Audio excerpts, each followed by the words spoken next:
ഹരി ഓം.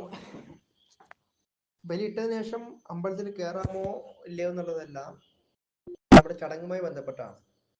നമ്മുടെ ഒരു അടുത്തുള്ള ഒരു ബന്ധു മരിച്ചു, അതിന്റെ പൂല 16 ദിവസമായിട്ടില്ല. അതിന് മുമ്പ് പറഞ്ഞാൽ നമുക്ക് ക്ഷേത്രത്തിലേക്ക് കയറാൻ പാടില്ല.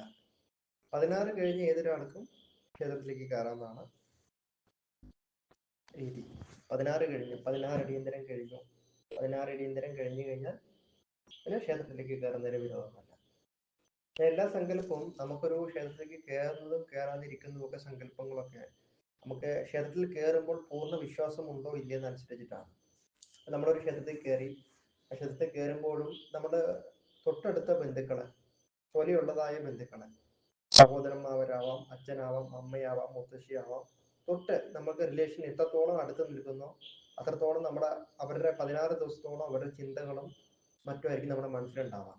അപ്പൊ അങ്ങനെയുള്ള ഒരു വ്യക്തി ക്ഷേത്രത്തിലേക്ക് പോകുമ്പോൾ നമുക്ക് അവിടെ പൂർണ്ണ മനസ്സോടുകൂടി വിഗ്രഹത്തിന്റെ ചൈതന്യം കാണാനോ അവിടെ മനസ്സർപ്പിക്കാനോ കഴിയില്ല. അപ്പൊ എന്തൊരു കാര്യം നമ്മൾ മനസ്സോടുകൂടി അർപ്പിക്കുമ്പോൾ മാത്രമാണ് അത് പൂർണ്ണ ഫലപ്രാപ്തി ഉണ്ടാവാം. ഫലപ്രാപ്തി ഉണ്ടാവില്ല. നമ്മൾ ഊണ് കഴിക്കേണ്ട കാര്യം നോക്കി നോക്കൂ.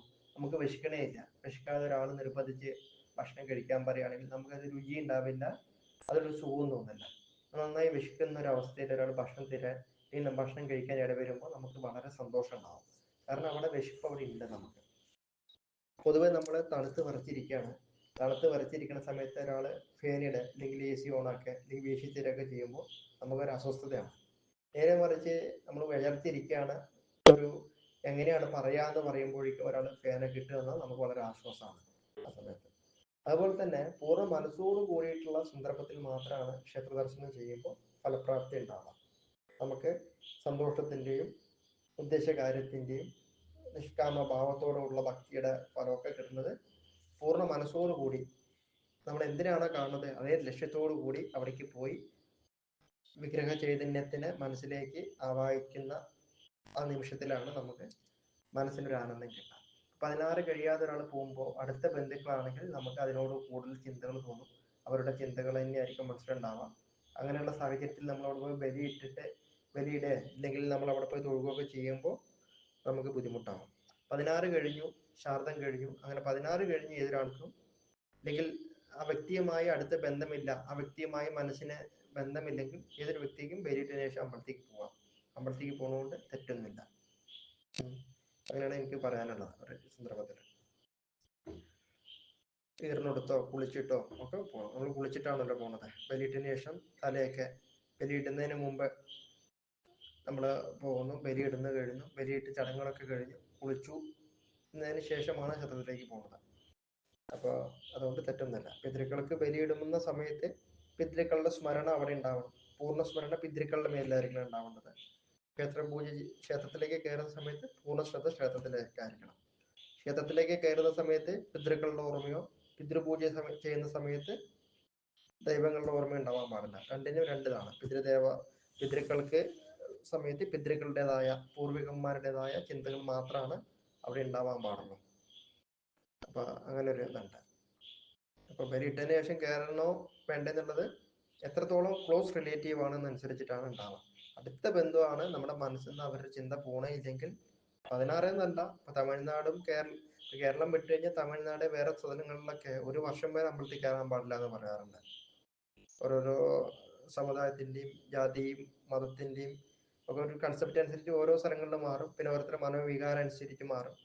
ചിലവർ പറയാറുണ്ട്, സ്വാമിജി ഒരു ഒരു ഒരു വർഷമായി എന്താ അറിയില്ല, ഏട്ടൻ മരിച്ചതിന്റെ വിഷമം മാറുന്നില്ല, അമ്പലത്തിൽ പോകാനേ തോന്നാറില്ല എന്ന് പറയും. ഞാൻ പറയാറുള്ളത് ശരി, കുഴപ്പമില്ല, തെറ്റുന്നില്ല, ഇപ്പൊ മനസ്സിൽ തോന്നണു അപ്പൊ വന്നാൽ മതി എന്ന് പറയും. ചിലവർ പറയും ഓരോരോ മരണം വന്നുകൊണ്ടേയിരിക്കുന്നതുകൊണ്ട് പ്രകാരം പോലെയാണ് അമ്പലത്തിൽ വരാനേ പറ്റുന്നില്ല പറയും. കാരണം ഇങ്ങനെ മരണം വന്നുകൊണ്ടേയിരിക്കും. നമുക്ക് ഒരു അടുത്ത ബന്ധുക്കളുടെ ബന്ധുക്കളൊക്കെ മരിക്കുമ്പോൾ എല്ലാം പോലെ എടുത്തുകൊണ്ടിരിക്കുകയാണെങ്കിൽ നമുക്കൊരു മനുഷ്യായുസിന്റെ അമ്പലങ്ങളിൽ കയറാനായിട്ട് പറ്റുകയില്ല. അങ്ങനെ നമ്മൾ ചിന്തിക്കാറുണ്ട്. പുലിയം വാറായമ്മ എന്നൊക്കെ പറയുമ്പോഴേ ദേഹശുദ്ധി, ഇപ്പോ സ്ത്രീകൾ മനസ്സാവുന്ന സമയം, ആ സമയത്ത് ഒരു വീട്ടിലെ ഒരു പെൺകുട്ടികളുണ്ട്, അമ്മയുണ്ട്. അപ്പൊ കുട്ടികൾക്കും ഇതുപോലെ സമയം ഉണ്ടാവുന്ന സമയത്ത് അപ്പോൾ ഓരോ സമയത്തും നമ്മൾ അമ്പലത്തിൽ പോകാൻ പറ്റില്ല എന്ന് പറയുമ്പോഴും നമുക്ക് ഒരു മാസത്തിൽ എത്ര ദിവസം ഉണ്ടോ ആ ദിവസങ്ങളിലൊന്നും പോകാൻ പറ്റില്ല. അശ്വതി എന്നുള്ളത് നമ്മുടെ മനസ്സിലേക്ക് ഒരു പെൺകുട്ടിക്ക് ഇങ്ങനെ ഒരു സന്ദർഭം വന്നു, അപ്പൊ അമ്മ പോകാൻ പാടില്ല എന്നുള്ള ചടങ്ങല്ല. പെൺകുട്ടീനെ തൊടാതെയും മാറ്റി നിർത്തിയിട്ട് അമ്മയ്ക്ക് പോയിട്ട് വരാം, അമ്പലത്തിലേക്ക് പോയി വരാം.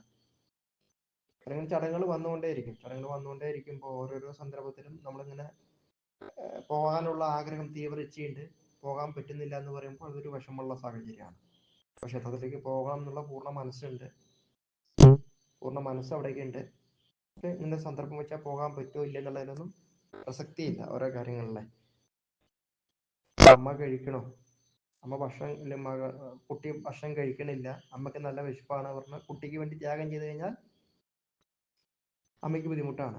കുട്ടി വാശി പിടിച്ച് ഭക്ഷണം കഴിക്കണില്ല, അമ്മയും ഭക്ഷണം കഴിക്കണില്ല, വീട്ടിലുള്ള ആരും ഭക്ഷണം കഴിക്കുന്നില്ലെങ്കിൽ എല്ലാവരും തളർന്ന് വീഴുക ചെയ്യുക. ആരും തളർന്ന് വീഴാതിരിക്കില്ല.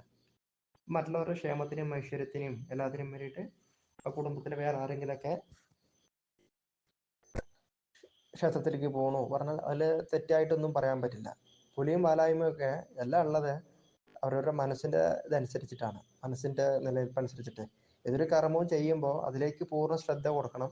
ആ ശ്രദ്ധ അതിലേക്ക് കൊടുക്കാൻ പറ്റുന്നില്ല ആ സന്ദർഭത്തില്, വേറെ പല ചിന്തകളും മനസ്സിലേക്ക് കയറി വരാണെന്ന് പറഞ്ഞാൽ ആ ചിന്തകൾ എപ്പോൾ അവസാനിക്കണോ ആ ചിന്തകൾ അവസാനിക്കുമ്പോഴായിരിക്കണം നമ്മൾ ഉദ്ദേശിച്ചതായ കർമ്മങ്ങളിൽ ഏർപ്പെടുന്നത്. അല്ലെങ്കിൽ ഏർപ്പെടാൻ പറ്റില്ല. അശ്രദ്ധമായി വാഹനം ഓടിക്കുക എന്നൊക്കെ പറയില്ലേ, ശ്രദ്ധാപൂർവം ചെയ്യേണ്ട കാര്യമാണ് വാഹനം ഓടിക്കല്. പല പല ചിന്തകൾ കൊണ്ട് അശ്രദ്ധമായ വാഹനം ഓടിച്ചു കഴിഞ്ഞാൽ നമുക്ക് ആപത്ത് വരും. അതുപോലെ അശ്രദ്ധമായ ശരീരപരമായ ബുദ്ധിമുട്ടുകൾ, മനോപരമായ ബുദ്ധിമുട്ടുകൾ ഇങ്ങനെയുള്ള സന്ദർഭം ഉണ്ടാവുമ്പോൾ നമ്മൾ ഒരു നല്ല കാര്യങ്ങൾക്ക് ഇറങ്ങിത്തിരിക്കുക, നല്ലതായ സ്ഥലങ്ങളിലേക്ക് ചെന്നുകൊണ്ട് വലിയ പ്രയോജനമില്ല. മനസ്സിൽ ശുദ്ധമായ സങ്കല്പമുണ്ട്, തീവ്രമായ ഇച്ഛയുണ്ട് അവിടെ പോകണം എന്നുണ്ടെങ്കിൽ പോകുന്നതുകൊണ്ട് യാതൊരു തെറ്റൊന്നുമില്ല, അങ്ങനെയുള്ളതൊന്നും യാതൊരു തെറ്റുമില്ല. അപ്പോൾ ബലി ഇട്ടതിന് ശേഷം അമ്പലത്തിൽ പോകാമോ എന്ന് ചോദിച്ചത്, ഞാൻ പുലയുടെ കാര്യം പറഞ്ഞപ്പോൾ വാലായ്മയുടെ കാര്യം കൊണ്ട് പറഞ്ഞു എന്നുള്ളൂ. കാരണം അതൊരു സംശയം വരാം, പലർക്കും സംശയം വരാം. അപ്പൊ അതും കൂടി ചേർത്ത് പറഞ്ഞാണ് ഞാൻ. അപ്പൊ ബലി ഇട്ടതിന് ശേഷം അമ്പലത്തിൽ പോകുന്നതുകൊണ്ട് തെറ്റില്ല. അടുത്ത ബന്ധുക്കളാണെങ്കിൽ 16 കഴിഞ്ഞിട്ട് പോവുക.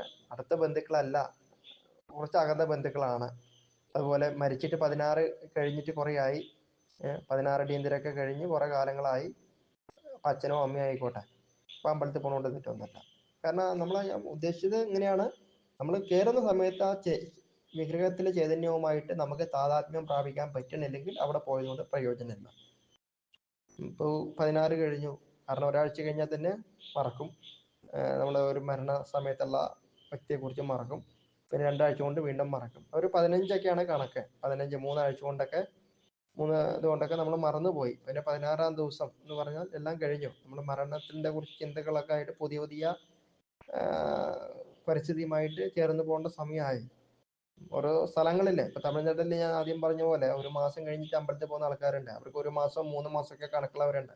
അങ്ങനെ ഒരു ആചരണം ചെയ്യുന്നവർ അത് ചെയ്തോട്ടെ, കാരണം അവർക്ക് തീവ്രമായി മനസ്സിലെ വേദനയോടുകൂടി നിൽക്കുന്ന സന്ദർഭത്തിൽ ക്ഷേത്രത്തിൽ പോയിട്ട് പ്രയോജനം ഉണ്ടാവില്ല. പൂർണ്ണമായ പ്രയോജനം വേണമെങ്കിൽ മനസ്സും ശരീരവും എല്ലാം അവിടെ നിൽക്കണം, ബുദ്ധിയൊക്കെ പോകുന്ന സ്ഥലത്തിലേക്ക് നിൽക്കണം.